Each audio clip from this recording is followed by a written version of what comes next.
Hello and welcome to the Hogs Happy Hour. I'm Blake. That's Ashton. We are your hosts for tonight. Ashton, how's it going?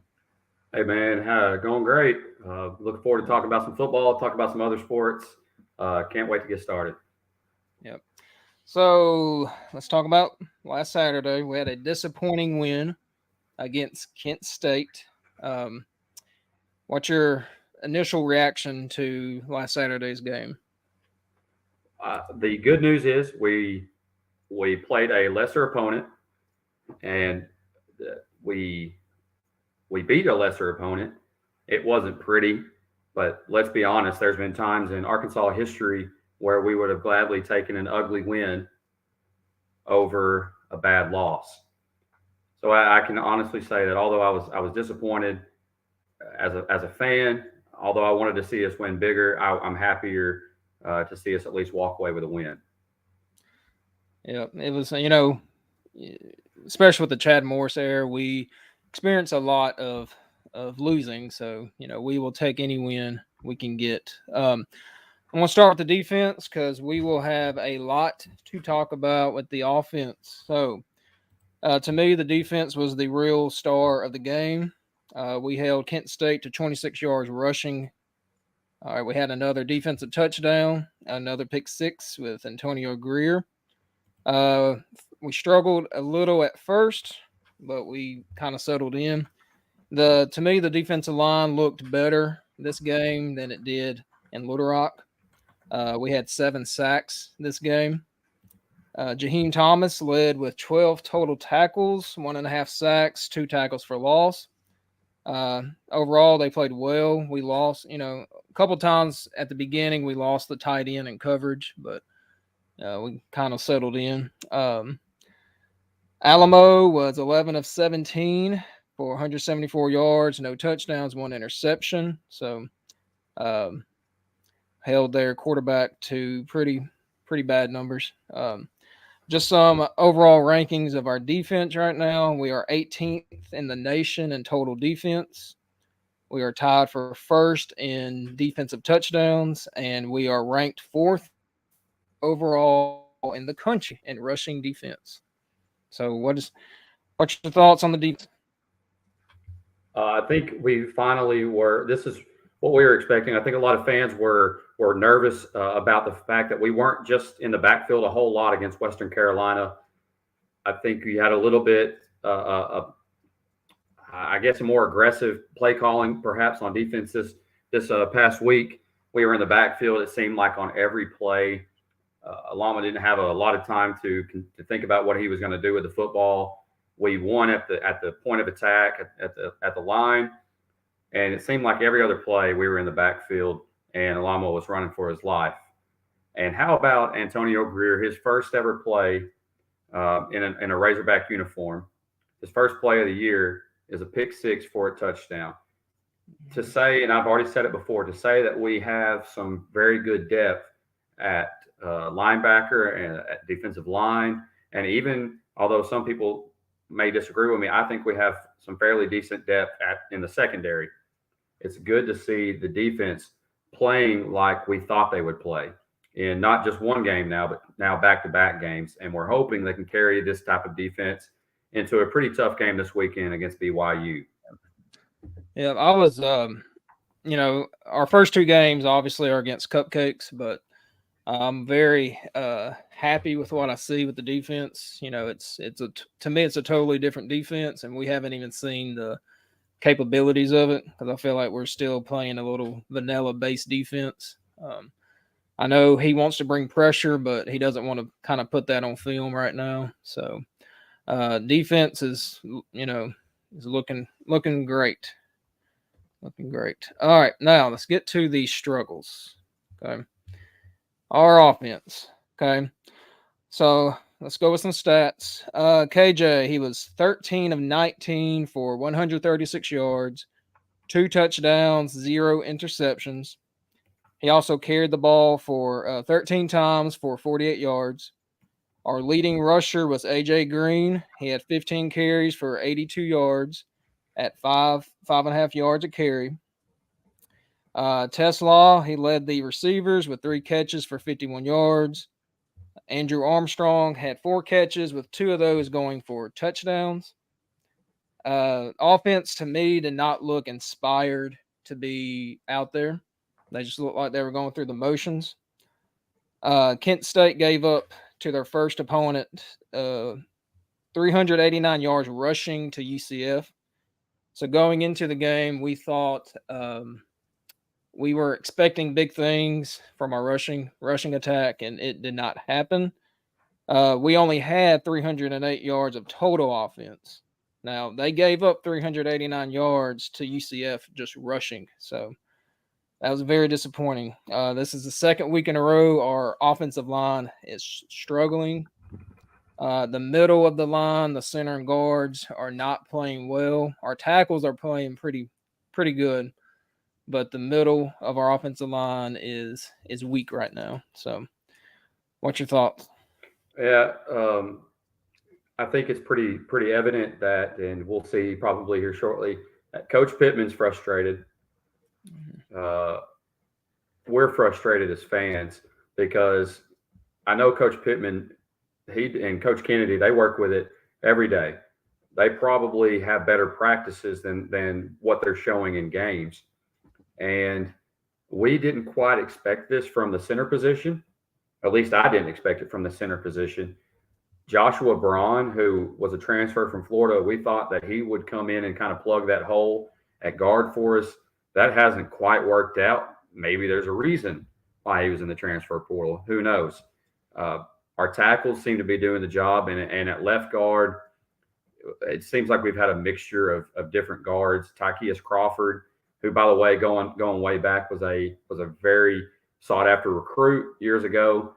He had some struggles. I don't know if it was academically or talent wise. I think it was academically, and then now he's ended up back with the Razorbacks for the last couple of years. He hasn't quite panned out the way we thought he would, but there's still plenty of talent there to be able to win against guys on the other side of the line of scrimmage from schools like Kent State and Western Carolina. But we're just not winning at the point of attack. And for anybody to go from watching UCF run the ball at will and throw the ball at will against Kent State, for us to only have our lead rusher at 15 carries for 82 yards, in my mind, is unacceptable. We've got to do better. And as Coach Pittman said, perhaps we're not making the right fits. Perhaps we're not working up to the second level. And from what I can see, yeah, he's right. We're not making the right run fits. We're having to bounce everything to the outside. And when you've got to have a yard or two, you've got to be able to run the ball up the middle. Yep. Bottom line. Yep. And we're just not able to do that right now. Yep. I'm going to play a couple sound bites. This is from Pittman's post-game press conference. This is right after the game. And usually Pittman doesn't get agitated with the media, but just take a listen. First question is from Trey Biddy of Hog Sports. Maybe we have too many runs in going into the game. We got to figure that out. You kind of rotated some guys on the offensive line. Are you auditioning, or is that something that you plan to do? Well, I don't know why you'd audition. I mean, it wouldn't make any sense. You'd probably want to play guys that you feel like have the talent and have a right to maybe be a starter. Maybe that the word is audition, but that's mean you don't see a lot of teams do that, rotating guys. Okay. Coach, Keon Stewart came in early at cornerback, and then we didn't see any more Dwight McLaughlin. All right, so Pittman, Trey Biddy asked him about auditioning, and Pittman kind of denied it at first, and then he got the answering the question and realized, what, we are auditioning our offensive line right now, and that's you don't want to audition going into week 3 with your offensive line at all. Absolutely right, yeah. And you could tell Trey Biddy kind of struck a nerve there with Coach Pittman because ultimately Coach Pittman, this is his baby. This is what he's known for. He's known for developing offensive linemen. He's had offensive lines in the past at Arkansas that were very dominant. He had offensive lines at Georgia that was very dominant. So for the offensive line to be struggling, I would assume he takes it pretty personal. And when Trey Biddy asked me if he was auditioning, in reality, that yes, I 100% agreed with Biddy. We are auditioning. When you're rotating 2 or 3 guys out at one position, yeah, that's an audition to see who can get the job done. And you want to know the bad part? Not one of the 3 is getting the job done.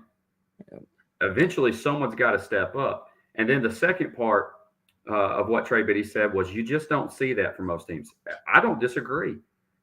You see that on defensive lines. You see rotating on defensive lines because generally you have 8 to 9 defensive linemen that can play, maybe 6 to 7. When you get to your offensive line, you have 5 to 7 guys, 5 to 7, maybe 8, and that's it. But those extra 2 or 3, they're not there to rotate in. They're there in case someone gets hurt. And when we're rotating guys, it makes you think, okay, we're not confident with who we have on the field. And can you not tell as a fan and watching Coach Pittman on the sidelines that we're just not confident right now with who's on the field? That's a concern. Yep. And leading into later in the press conference, he was asked about rotating. They were building on what Trey Biddy had said. So let's take a listen. Trey asked about earlier with the offensive line. Do you anticipate continuing to rotate guys, or do you think you might be able to start paring it down, pick your best 5, maybe starting here in the next couple of weeks? Guys, we're not the only team in the world that's played 5 O-linemen. I mean, somebody's playing 6 or 7. I'm trying to figure out who our best linemen are, and if I feel like they've earned opportunities to play. What's the difference in an O lineman and a friggin' D lineman? We played 9 of them guys. I mean, if I feel like they're good enough to help us win, it'll help us in the long run. I understand that we're supposed to play 5 guys. We do, but that ain't why we're not running the ball, guys.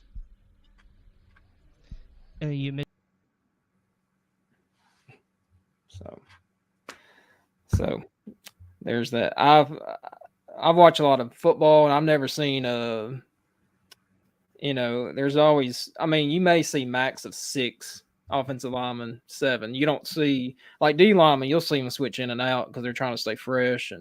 But as an offensive line, you want to be a unit. You're one unit, and you got to establish that. And if you're switching guys in and out, it's not going to be good.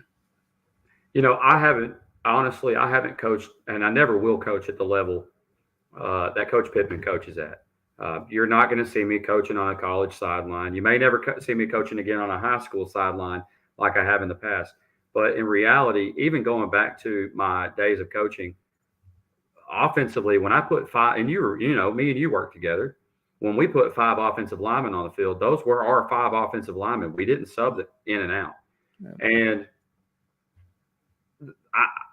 Coach Pittman can say what he wants. And again, he makes more money than I'll ever make. But in reality, there's no comparison. There were 9 guys rotated on defense, but guess what? Those 9 guys were kicking Kent State's butt at the line of scrimmage. Do you know why he was rotating the offensive linemen? He was rotating the offensive linemen because they were getting their butts kicked.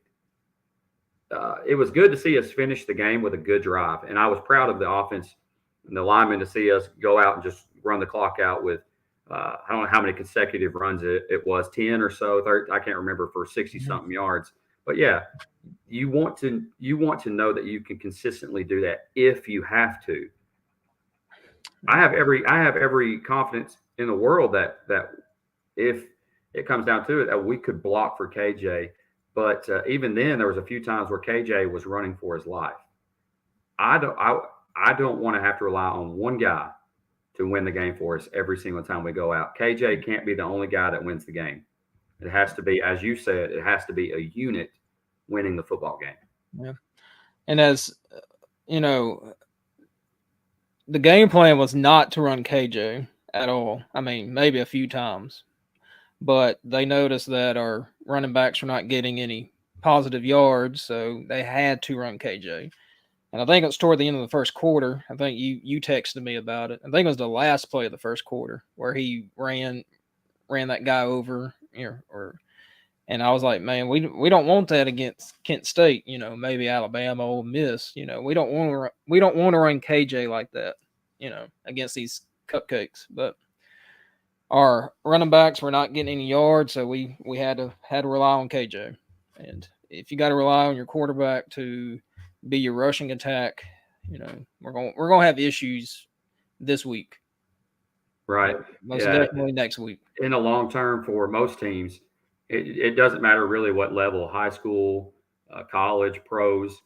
Anytime your quarterback is your leading rusher consistently, maybe outside of maybe like Lamar Jackson of the Baltimore Ravens, you're asking for an injury, and I can think of several quarterbacks from the past who, coming out of college, man, they were excellent, but then you become a running quarterback and you rely on the legs. Injuries. RG3 out of Baylor is a great example. One of the greatest athletes to ever suit up in college football. It doesn't last very long if that's what you're going to rely on to win you football games, is your quarterback running. And I want to be able to rely on running backs, to rely on our receivers, who, by the way, have great hands. Our guys can catch the football. Yep. If KJ can get them the football, they'll catch it. But running KJ 13 times against Kent State, I just don't see how that was part of the game plan until it had to be part of the game plan. Yep. And coming into the season, we thought our strength was going to be our running game, because we had we got 4 pretty good running backs, and then the struggle was going to be the defense, but it seems to be the opposite. Yeah. One thing I want to take note of, and it's around college football, is I think Arkansas had maybe 4 or 5 drives in the first half. This new clock rule is, if you get down 10 points against a team that runs the ball, it's going to be hard to come back on anybody. So these lower level teams, that's what they're doing. They're just chewing the clock up, because they can limit teams to just 4 drives, 5 drives and a half. But yeah, I know it's the NFL rule. Mm-hmm. That is, and I anticipate a lot of NFL rules finally, eventually making their way down to college, like the 2 feet in bounds for a catch, and then other rules. But yeah, it was. Right now, there have been several games that have just been kind of boring to watch. When your team, and we weren't the only team, I think you mentioned it to me last week, I think it was UCLA or somebody, got 4 offensive possessions in a full half of football. You're not going to have these consistently. If you're playing a decent team, you're not going to have these high scoring games. If you don't go down the field and put up a score every drive, you're going to have low scoring games. And for Arkansas, it was kind of that way. When you go back-to-back drives where you don't score, you may not touch the ball again in the first quarter. You may only get 2 drives. And I think it was 4 or 5 drives for us in the first half. It wasn't many. Yeah. And imagine you go into halftime, and as a fan, it's 14-6 against Kent State at halftime.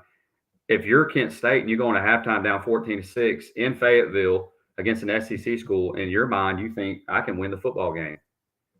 So you're going to see a lot of this, I think, going on across college football, is these smaller schools, even if they're a Power 5 school or Division I, you're going to see them in the football game a lot more often.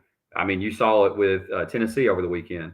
Yep. I think it was Charleston or someone. I think it was Charleston that they were playing, Charlotte or something like that. And maybe Charleston Southern. These teams can stay in the game, and it's not fun to watch, but it's a reality. And you've got to be able to move the football when you have the opportunities. Yeah. All right. Well, we'll talk a little bit about this more when we talk about BYU, but let's talk about Rocket. I know you're very concerned. I'm very concerned that he may be out for a long time. Because all they say is he has swelling of the knee. Well, your knee just doesn't swell, okay?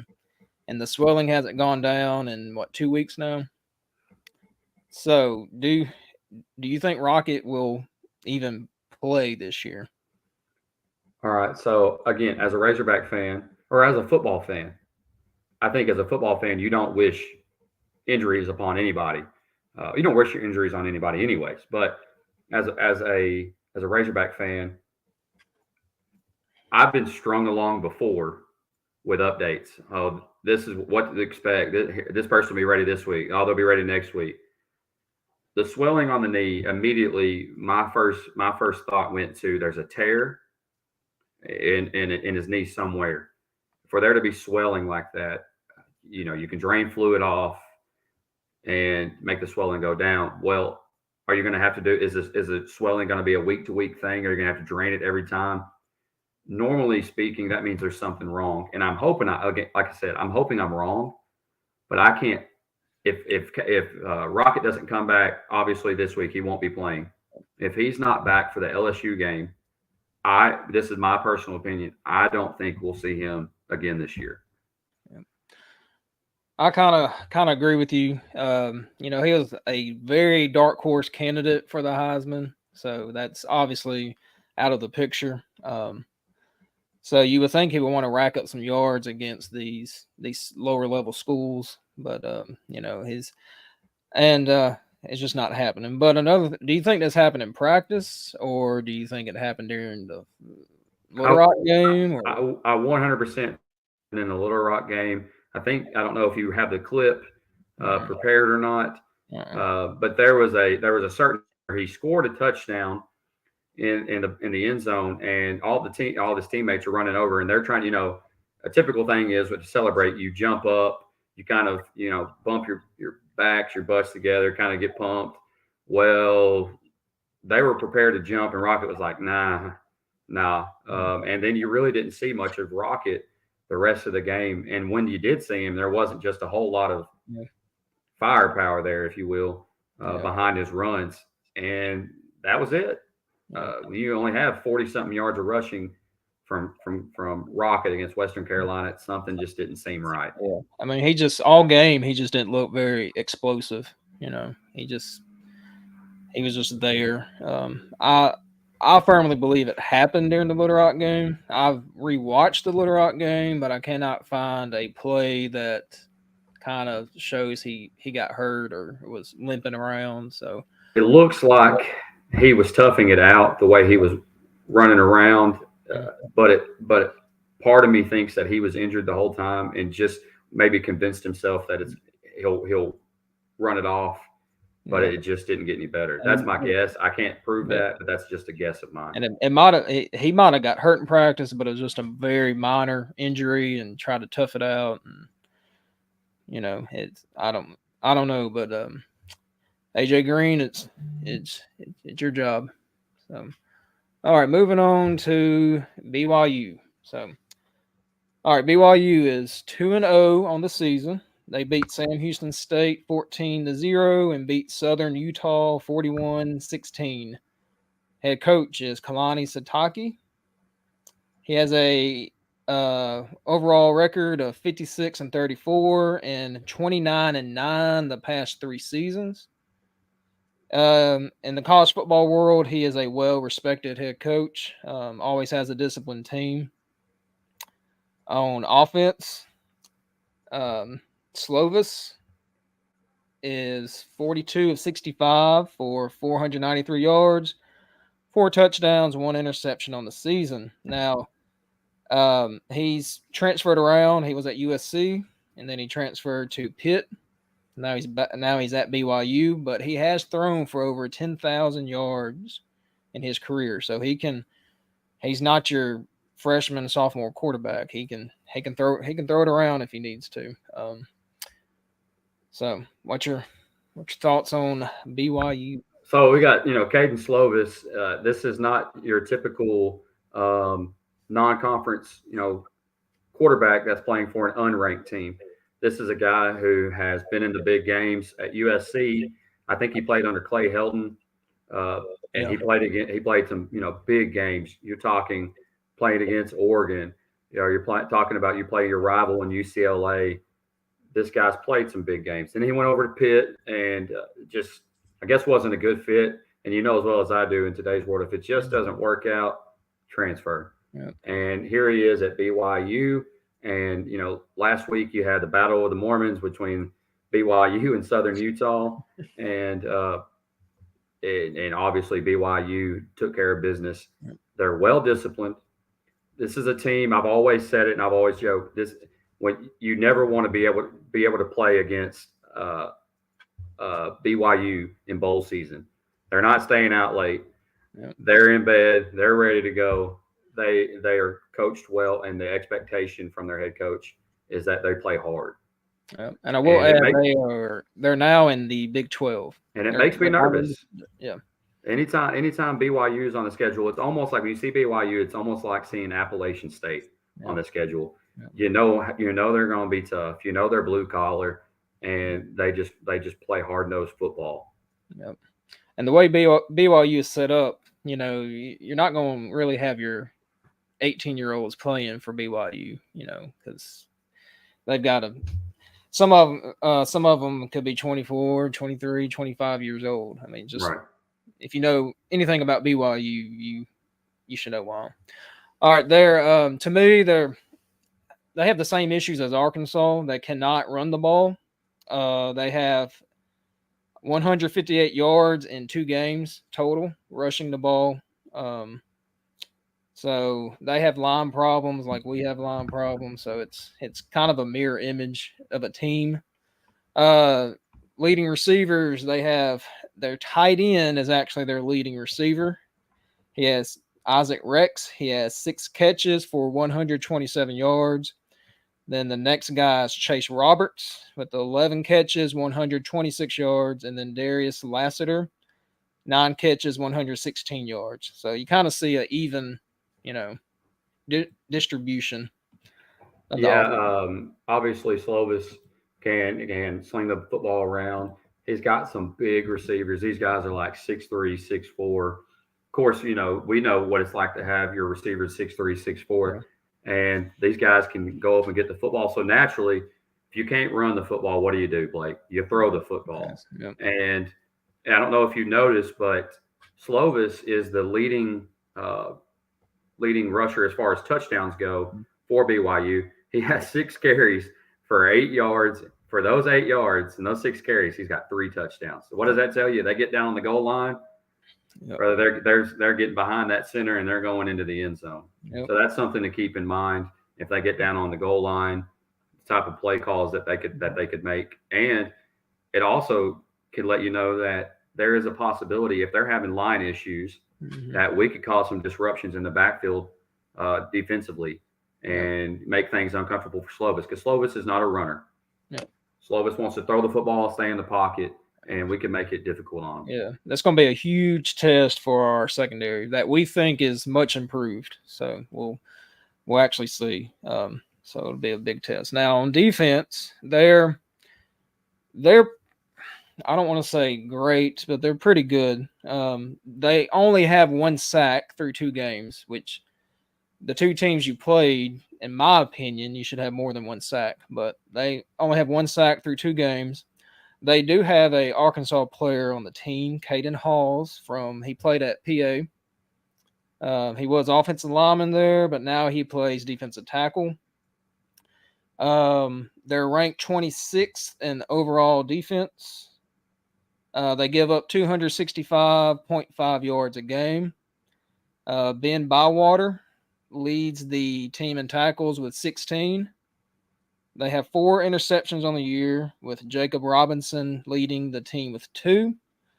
And you know, we hope to see a better rushing attack, but they have the 10th ranked rush defense in the nation.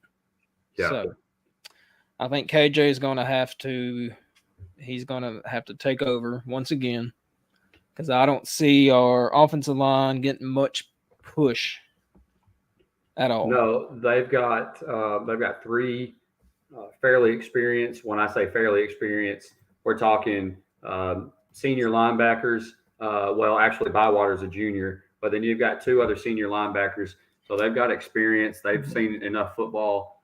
They know their run fits. They know the counters. They know just about everything, and they've seen Arkansas before. This won't be their first time to see Arkansas. They know how to play football, and we're gonna have to play sound football. We're gonna have to not make mistakes. And fortunately for us, with the issues that we've had so far this year on offense, at least we don't have to go to BYU and play them like we did last year. But remember last year when we went to BYU, that's when really KJ came out of his shell and showed us what he was capable of, as Matt Landers had a great game at receiver. And hopefully we can get a little help, not only from obviously Andrew Armstrong and Isaac Tesla, but hopefully Coach Enos can get Tyrone Broden involved, who's a big bodied receiver, and possibly the one guy who I'd like to see in space more often, Isaac Santanga. Yes. We'd love to see him get the football a little bit more. Speaking of him, he's very close to breaking one on a punt return or kickoff return. He's very, very close. Yeah, it's not going to be easy this Saturday. I call him Isaac. It's Isaiah. Yeah. Isaiah Satanga. But he this schedule, it kind of worked out well. First game was a lower level Division I team. Second game was a little step up. Third game, you're playing a Power 5 opponent in BYU. So the schedule has worked out kind of how you want it as a coach. Each game's getting a little bit more difficult. But all right, so prediction time. Who wants to go first? I'm gonna say that this is a very close football game. I have it being 31. I'm gonna have it be 31-24 Arkansas.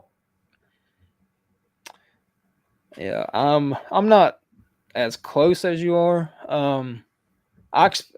After all the struggles, I expect a high scoring game. I just do. I feel like our offense should break through at some point. If we're not running the ball, just put it in KJ's hands and let him do what he does. So I got Arkansas 45, BYU 24. And if you're we have the same number for BYU. If you're on the Bet Saracen app, the total last I checked was 51.5 points. So you might want to put a little money on the over if you're into that kind of stuff. So we'll see. That's what they said last week. Yeah, I'm sure the fine folks in Pine Bluff were enjoying all the money that they received from that game. All right, next is recruiting. Not much recruiting news. I'm going to talk about some visitors. That there's more visitors, but these are just two that stood out. One is Daniel Anderson from your neck of the woods, Bryant, Arkansas. All right. He's class of 25. He has offers from Mississippi State, Arkansas State, Tennessee, Notre Dame. No offer from Arkansas, but he was on a visit.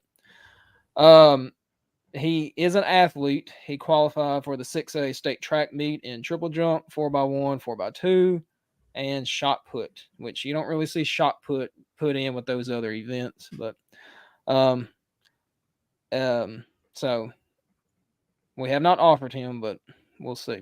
Any thoughts on Mr. Anderson? Yeah, there's something to be said about recruiting players with a winning pedigree. And last week, football game, Bryant finally got beat 28-27 by Little Rock Parkview, and that bumped Little Rock Parkview up to being ranked number 1 in the state. And I think it finally moved Bryant down to like 4th. This guy knows how to win. He's been coached well. He's got a new head coach this year who, by the way, lives a few doors down from me. Great coach, great guy. And I have no doubt that if Arkansas was to offer him, there's just something different about being an in-state guy for the Arkansas Razorbacks. It means something different to you. And although there's not as much loyalty as there used to be, there still is something to being in that Arkansas red, crimson, that the white jerseys, to know that this is my home state, this is who I wear it for, and people cheering you on in Razorback Stadium. So he's a good ball player. He knows how to win, He has a nose for the football, and I think if Arkansas was to offer him, I think it would be a very good offer because right now it looks as the way things are going, he's leaning towards Notre Dame. Yep. And if Notre Dame wants him, I don't know if you watched Notre Dame play this year. If Notre Dame wants him, then Arkansas should want him. Yep, for sure. Now another one is in my backyard is Antonio A.J. Jordan from Warren. He is to me he's another Traylon Burks. Now, correct me if I'm wrong. We're part of the retired junior high coaches association. We are. Did we coach against him in We seventh sure grade? did. We The sure RG or RJ RJCA, Yeah. Retired Junior High Yeah. Coaches Association. We gave up plenty of points to him when we played them in junior high football down at Crossett. Yep. The kid, we knew he was special long before his name ever came up as a recruit for Arkansas. Yep. And just to remind everybody, he has a freshman quarterback throwing him the football this year, and the kid can just flat out play.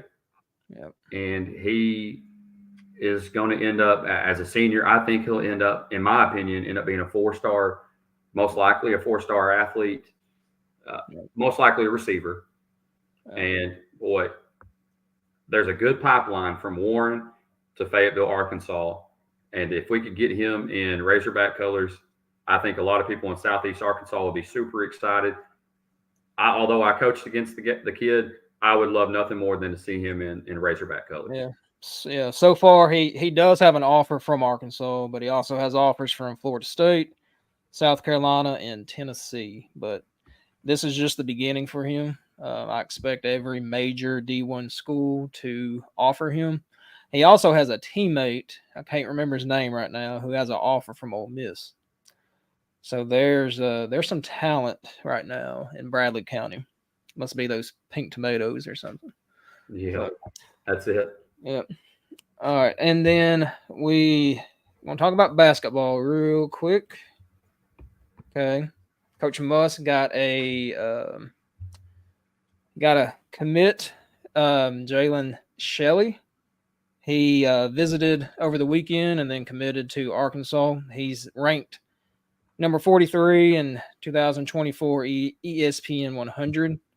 He chose Razorbacks over Colorado, Houston, Louisville, LSU, Marquette, Ohio State, and Texas A&M. So, all right, what's your thoughts on him? Man, something about Coach. I was talking to it before we started the show. Something about Coach Muss and these small forwards, if you will, these 6'7", 6'8" small forwards, which I call them just 6'7", 6'8" athletes, guys who can get above the rim, guys who can make plays.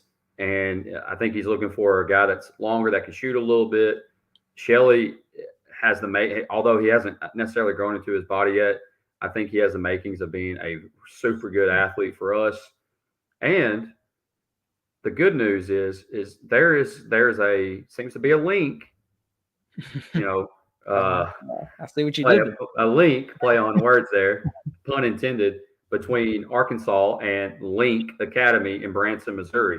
As Coach Muss has now got Jordan Walsh, former 5-star, and now he's got Jalen Shelley, and he's currently got my fingers crossed. He's working on another young man named Trey Johnson, who I believe is a 6'6" shooting guard, who right now most people think that he is going to end up committing to Baylor, but he has come down to a list of Arkansas, Alabama, Baylor, Kansas, Kentucky, Texas, and of course, the one place that I can't stand, the G League.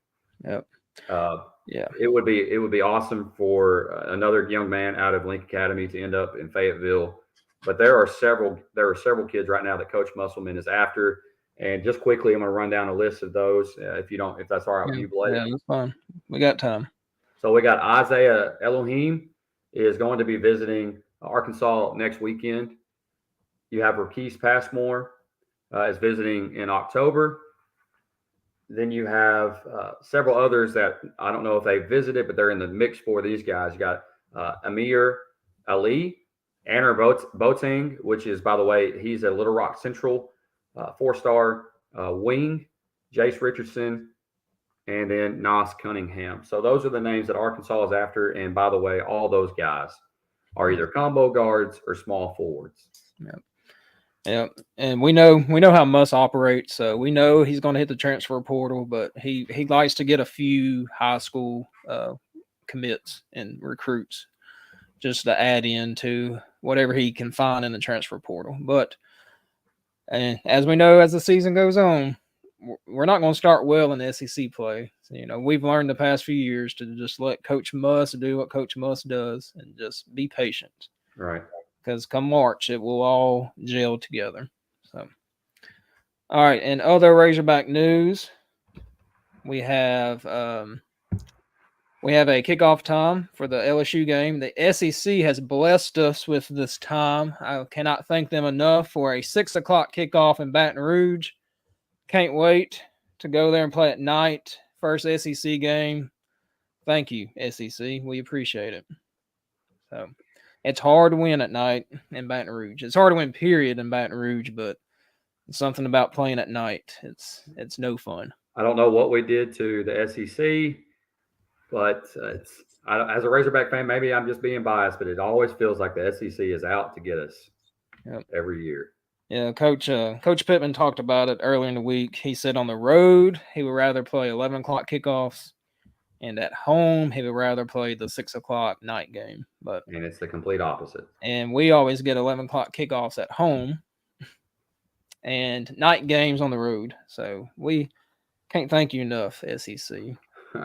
But we can thank you because they named Jeff Coat as the okay, he has to share it, but defensive lineman of the week. So congrats to him. Yeah, Trajan Jeffcoat, big time portal get out of Missouri for Coach Pittman. And I think everybody knew coming into the season Jeffcoat was a name. And I think, if I'm not mistaken, also he has been given this is his first year, but he's been given the title of captain on the football team. So his teammates think a lot of him. Coach Pittman thinks a lot of him. And this guy can really play some football. Yeah, he's a big time portal pickup. All right, moving on to the SEC, and what a week they had. All right, let's talk about Texas and Bama. So, to me, Texas looked like the SEC team, which they're going to be SEC next year, but Bama just did not look like Alabama. They were right. There was points in the game where you thought, okay, this is where Alabama's going to take over, and they just never did, and Texas kind of ran away with it.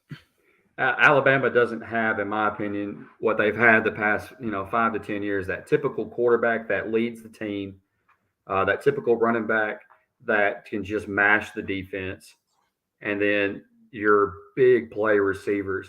There's no more Devontae Smith. There's no Julio Jones. There's no Calvin Ridley. It's a different ball club. No John Mechie, and the list could go on. There's several others that have come through in the past 5 to 10 years. They don't have that, if you ask me, at Alabama. Are they still a good football team? Absolutely. They're well coached. There's a lot of 4 and 5 stars still running around that sideline, but they're not your typical Alabama team. And I mean, will they be your typical Alabama team next year? Maybe they'll get back to form. I see them still losing 2 to 3 football games this year. I don't see them being 11-1. Just don't see it happening. Not that it's impossible, but Texas just played at a different level. Quinn Ewers looked good. I think Texas will transition into the SEC just fine. Steve Sarkisian comes off of that Saban lineage of coaching, off that tree. He'll do fine in the SEC, and I think he proved to the world that they'll be ready. They'll be ready. Now, I will say this about Bama. I'm not accusing them of anything, but ever since the NIL became a thing, Bama has kind of lost its dominance now that everybody can pay players. And so just throwing that out there. Not accusing, but all right. Now, with both Bama and LSU having, one loss on the season, who is the front runner to win the SEC West? Well, I can tell you who it's not. Texas A&M is not the front runner of winning the SEC West. I think it's going to be LSU. In my opinion, I think it'll be LSU that's going to be the front runner. I think they'll beat Bama whenever it comes down to it. I don't see a team in the SEC West that's just overly dominant. Yeah. I see a team that could run away with it eventually. I think it could be LSU, but I don't just see a team that's just so good that everybody else around them stands no chance. Arkansas could be that team, but we just haven't shown it. In fact, I think we have the talent to be that team, but we have not once showed it this year. Yeah, and we didn't say this, but this will be our last game at home against BYU for 50-something days. So we better enjoy it because these next 4 games for Arkansas is tough on the road or at a neutral site. Neutral. All right, what about the SEC East? We got Georgia kind of struggled in the first quarter, but they, second quarter, I think they scored 31 points. Tennessee struggled. Florida did not struggle, but it was McNeese State. South Carolina struggled at first. So, as we've seen, the SEC is not as dominant as it used to be. Now, I don't know if it's we talked about earlier with the new clock rules, not stopping after first down. So these lower level teams can kind of chew out the clock a little bit more. So what do you think the issue is right now with the SEC as a whole? In my opinion, I think it's one thing.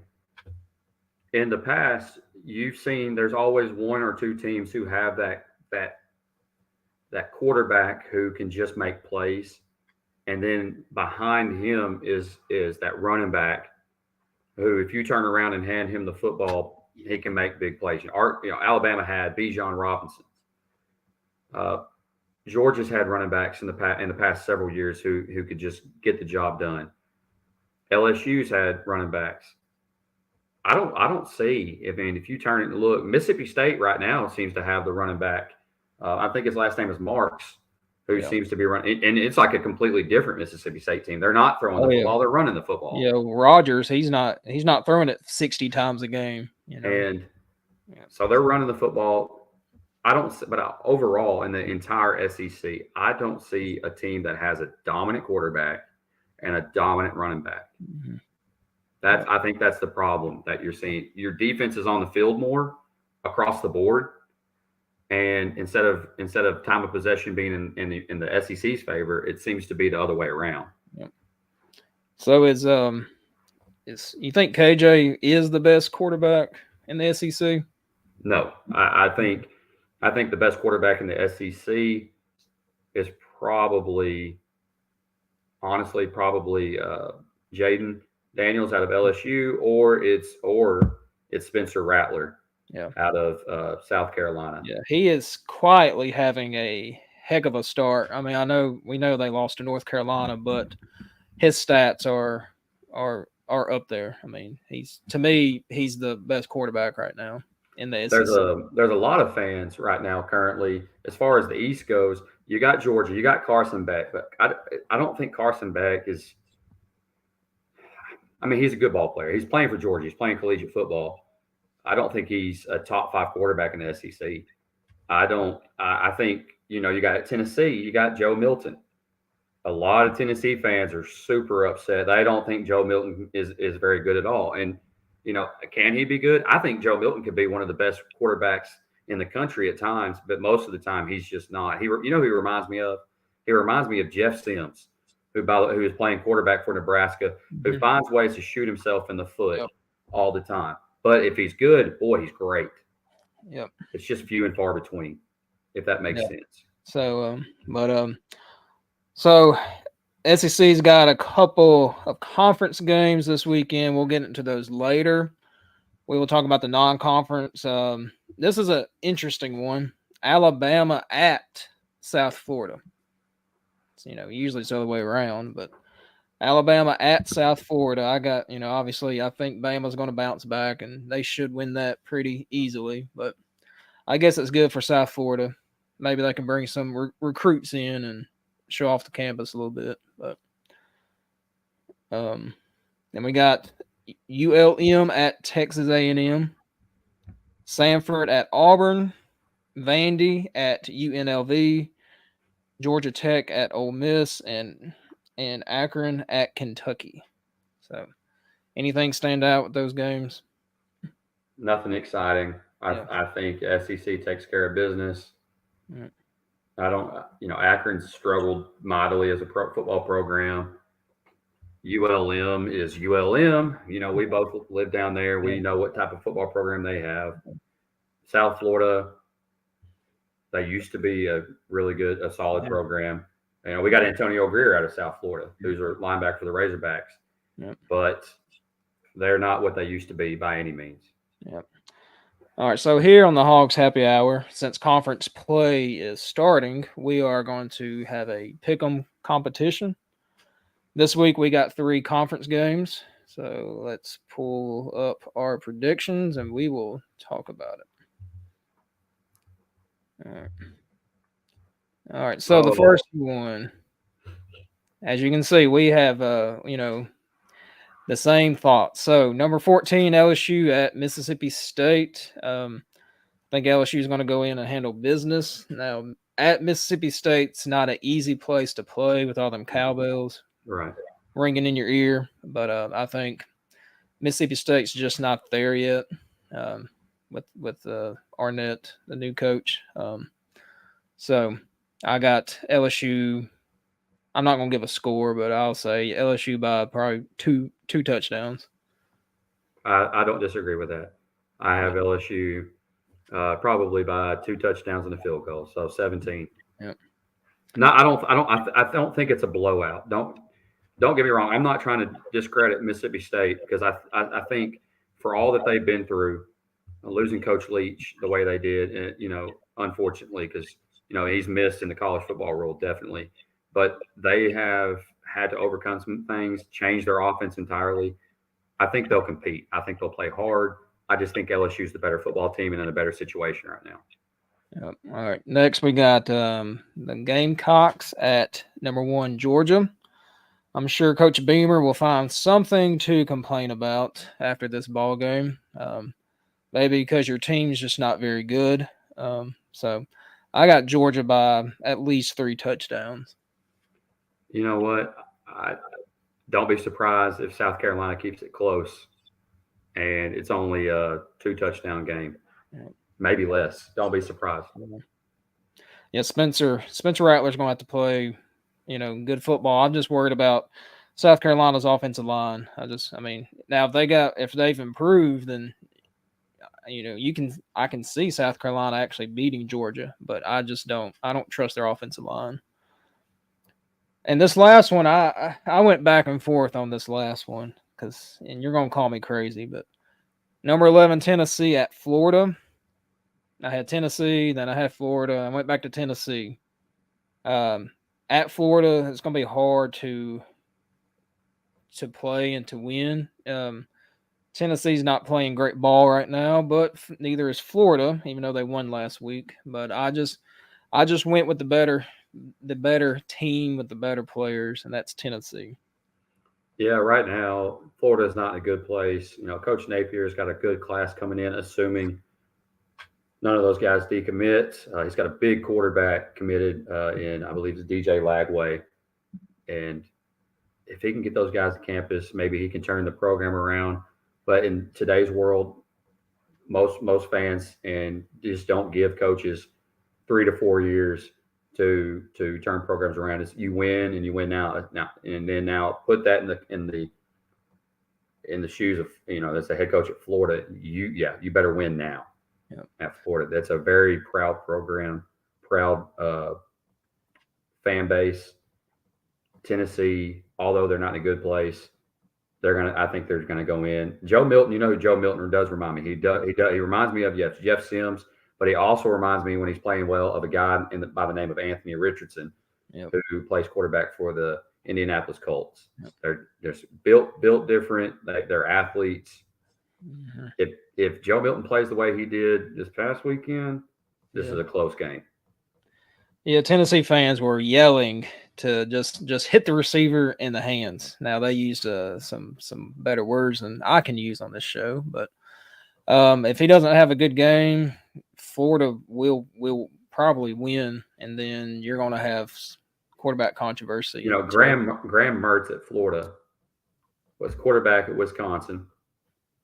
He's a game manager. If he can manage the game against Tennessee, keep the ball out of Tennessee's hands, you're going to have a close ball game. And it doesn't hurt that it's at Florida, like you said. And we've talked about the new clock rule. This is where it's going to come into effect.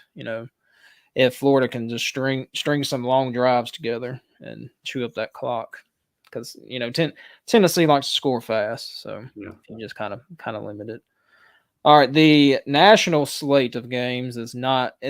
Be honest, it's not a very good week of college football games. The Arkansas game may be one of the bigger games of the weekend. That's saying something, but we did end up picking 3 of them. One of them does involve an SEC opponent with number 15 Kansas State at Missouri. As it's been known on this show, I do not like Eli Drinkwitz whatsoever, and they struggled last week, and I think they will struggle this week as well against Kansas State. Yes, I think Kansas State is one of the dark horses in the Big 12. They're well coached too. They can play some football, and they're led by a very experienced quarterback there at K-State. Missouri, on the other hand, they're so up and down. Of course, they beat Arkansas, even being up and down. But Drinkwitz, something about the guy I just can't stand. He thinks he's better than what he is, and he's been fortunate. He was fortunate to beat Middle Tennessee State last week, 23-19. But I think Kansas State will go into Missouri, and I think they'll win big. Yeah, there's a video out there of Drinkwitz. Was it probably 2 or 3 years ago, where he got a 3-star recruit cornerback, and he just absolutely went crazy, going room to room, screaming, celebrating. I'm like, dog, it's a 3-star cornerback. It's nothing to be celebrating about. But next game, Minnesota at number 20, North Carolina. Minnesota is a 7.5-point underdog according to Vegas. I got the Tar Heels. Mac Brown, as old as he is, he gets his players going. So I'm picking North Carolina. And I appreciate the way Mac Brown has gone to bat for his one of his star receivers who was ruled ineligible by the NCAA, who, by the way, I don't understand the NCAA, how one person can be eligible but another can't be eligible, who has real mental health issues, who doesn't have real mental health issues. Somebody could transfer 5 times. And the whole world doesn't understand the NCAA. The only people who understand the NCAA is the NCAA. That's it. And of course, the NCAA in proper fashion defended themselves and talked about how they were so disgusted with the comments made by North Carolina. The only people who are disgusted with the comments made by North Carolina is the NCAA. Everybody else is behind North Carolina and what they said, especially what Mac Brown said, how disappointed he was. So I've got Minnesota rowing upstream, if you will, row the boat upstream. They're not going to beat Drake May in North Carolina. No, and Drake May depending on what happens with Caleb Williams, but he might be the first quarterback taken in the draft. But it just depends. But he will be one of the top quarterbacks taken in the draft for sure. All right, last one is the Pitt at West Virginia. These are 2 very bad teams, but it is a rivalry game. I got West Virginia being at home. They struggled first week against Penn State. Penn State kind of ran up the score on them a little bit at the end, so can't really put that against them. Pitt was a 7.5-point favorite last week, and we're down, I think, 14 at half, and they kind of made it close, but they ended up losing to Cincinnati last week. So I just went with the home team. Vegas has this as a kind of a toss-up game. I think I forgot one of these is a 1-point favorite, but in Vegas terms, that's a toss-up. So I just went with the home team for this one. Well, I have Pitt, and the reason why I have Pitt is they have a quarterback who I've watched play before in the past when he was playing for Boston College, and although there were Boston College, generally speaking, didn't come out on top of many of the contests that I watched. Phil Jerkovich, he just was a competitor, man. He could run the football if he needed to. He could throw the football if he needed to. His completion percentage right now is not very impressive, but he's a gamer, and I think that he finds ways to help his football team win games. And that being said, I think it's just a dumpster fire right now at West Virginia, which, by the way, I hate that for West Virginia. I've got a buddy who is a big West Virginia fan, and I compare them a lot to Arkansas. For West Virginia to be successful, they have to recruit the state of West Virginia successfully, and Arkansas has to do the same thing. So it hurts me to say that West Virginia is just a dumpster fire right now. I got Pitt winning the football game. Yeah. When West Virginia is going right, those fans are one of the top 5 fan bases in the country. I mean, they go crazy. Agree. A hard place to play. All right. So, now I'm going to go back a little bit. We're going to talk about our reaction to week 2 of college football. We already talked about Texas and Bama. We haven't said anything about Colorado beating Nebraska. What's your thoughts on Deion right now? Deion's on cloud 9, brother. And the more he wins, the more he'll stay on cloud 9. He has every right to be right now. His team is winning football games. He's beat TCU. He's beat Nebraska. Those are 2 well-respected football programs. The name Nebraska, especially, regardless of their record over the past couple years, the name itself demands respect. And can Deion run the tables this year? I think he has the roster to do so. Tell me a team that has a guy like Travis Hunter on both sides of the football. There's just not doesn't one. exist. So Deion in Colorado, I think they're gonna keep rolling. And until someone stops them, to me, they're a team that is a possible playoff candidate. Yep. I said it. Yep. And Deion is a master motivator. He is. You're gonna think I'm stupid, but kind of reminds me of Houston Nutt, how he could just motivate his team to play anybody. So now these teams need to quit giving Colorado some bulletin board material, and Colorado State has not learned that because earlier today their coach said something along the lines of, when I shake a man's hand, I make sure my sunglasses and hat are off my head because that's what my mama taught me. So I just want to let you know that when Deion Sanders goes and shakes his hand after Deion and then put up about 50, he's going to shake his hand with his hat on and his sunglasses on. So, we're 3 weeks into this and no team has learned. You might want to be quiet when you play Colorado. Now, Colorado's schedule gets a little bit tough after this week, so we'll see. We'll see what happens. But I hope the best for Deion. He's great for college football. And right now, in fact, they have the highest get-in ticket right now to any home game. I think Ohio State was maybe $200, and Colorado is $500. That's wild. Yeah, and more people watch Colorado, Nebraska than Texas and Bama. I just want to remind everybody also that Colorado State gave up 50 points to Washington State. So probably not the best thing I would have said. No, he is. But other reaction would be, the struggles from the SEC. We talked about the new clock rules. We got the AP poll going on at the bottom. I had a few changes. Texas moved up into the top 4. after beating Bama. You got 1 Georgia, 2 Michigan, 3 Florida State, 4 Texas. So this week probably won't see much change through the AP poll. There's not very many ranked matchups. No. Only will be upsets if that was to change. Right.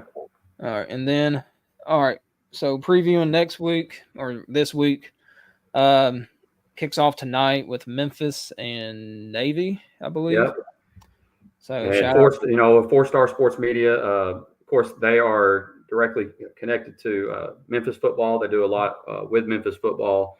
I have Memphis in a close game, winning tonight, probably somewhere in the realm of 31-21. Navy is not the same Navy that they have been. They're struggling. They don't throw the football well, and that's typical of Navy football. If you stop the run, you stop Navy. And I have Memphis, like I said, 31-21, somewhat of a low-scoring game. Yep. Yeah, I got Memphis winning, and I'm going to be next week. Memphis plays Missouri, I think. So that's just a little extra preview. Looking forward to that. Like I said, it's not a great slate of games, but it is college football. It will be on TV. So cook you something on the grill. Can't wait. Good. In July and June, we were begging for any kind of football. So get your popcorn ready, watch some football, and enjoy it. And Arkansas will start conference play at LSU next week. Mm-hmm. And we got, after that, a couple tough road games. So we'll be dissecting probably some Arkansas losses here soon. So there might be one this weekend. Just if our running game does not improve, I can see us getting beat. But right. I have faith. Sam Pittman said practice this week has been different. So I guess they were a little bit more motivated, I guess. Also about Pittman, if y'all watch Hogs Plus, they're in the locker room after the game, and he was not very happy. He said, all right, let's stand up and call the Hogs, and we'll turn on the jukebox. So you can tell he's not happy. So I'm sure his focus all week has been on that offensive line. But anything else, Ashton? Man, that's it. Woo Pig Suey, and enjoy the Memphis game this evening. Yep. All right. For Ashton, I'm Blake. This is the Hogs Happy Hour, and we will see you next time.